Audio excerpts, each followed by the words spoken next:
road rage sa Antipolo. Sa isang tahimik na hapon sa Marilake Highway, Antipolo City, isang hindi inaasahang insidente ang naganap. Isang away sa kalsada na nauwi sa pamamaril. Nagsimula ang lahat ng biglang kinain ng isang itim na SUV ang linya ng kalsada. Muntikang masagi ang isang motor. Sa halip na huminto o magpakita ng konsiderasyon, parehong nagpatuloy sa kanilang biyahe ang SUV at ang mga rider. Ilang metro pa ang lumipas, bahagyang nagitgit ng isa sa mga motor, ang SUV, dahilan upang magtuloy-tuloy ang tensyon sa pagitan ng magkabilang panig. Nang makarating sa bahagi ng Sitio Kalumpang, Barangay San Jose, huminto sa gilid ng kalsada ang SUV at ang mga rider.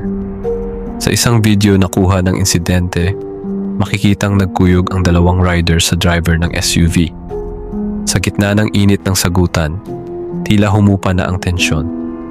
Ngunit bigla na lang bumunot ng baril ang driver ng SUV at nagpaputok. 4 ang sugatan sa insidente, kabilang ang kinakasama ng suspect na tinamaan sa kanang binti. Isang 22 taong college student na tinamaan sa kanang braso at isang 52 taong lalaki na nasugatan sa kanang dibdib. Ang pinakakritikal na biktima ay tinamaan sa ulo at kailangang sumailalim sa agarang operasyon. Ayon sa suspect, inakala niyang may baril ang isa sa kanyang mga nakaalitan, kaya siya nagpaputok. Ngunit giit ng kabilang panig, wala silang dalang armas at maaring nagkunwari lamang ang kanilang kasama upang takutin ang suspect. Mabilis na nagsagawa ng hot pursuit operation ang Antipolo City PNP. Sa isang checkpoint sa Marcos Highway, Barangay Mayamot, naaresto ang 28 anyos na suspect.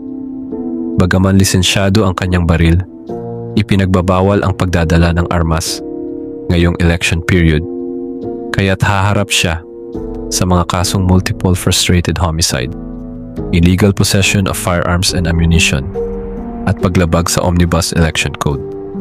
Ang simpleng alitan sa daan ay maaaring humantong sa trahedya kung hindi mapipigilan ang galit. Huwag palakihin ang gulo. Mas mabuting umiwas kaysa makipagtalo. Maging mahinahon sa anumang sitwasyon at tandaan na may mga batas na umiiral upang ayusin ang hindi pagkakaunawaan. Mas mahalaga ang buhay kaysa sa pride.